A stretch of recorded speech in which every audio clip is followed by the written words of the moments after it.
ഇറ്റലിയിലെ മോണ്ടിക്വാറിയിൽ 1947 പിയറീന ഗില്ലി എന്ന നേഴ്സിന് ദർശനം നൽകി മാതാവ്.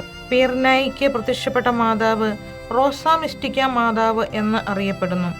വെളുപ്പ്, ചുമപ്പ്, മഞ്ഞ നിറങ്ങളിലുള്ള 3 റോസാപ്പൂക്കൾ ധരിച്ചുകൊണ്ടാണ് മാതാവ് പ്രത്യക്ഷപ്പെട്ടത്.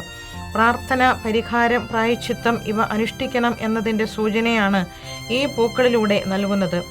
നഷ്ടപ്പെടുന്ന ദൈവിക സന്യാസ വിളികളെക്കുറിച്ച് അമ്മ താക്കീതു നൽകി.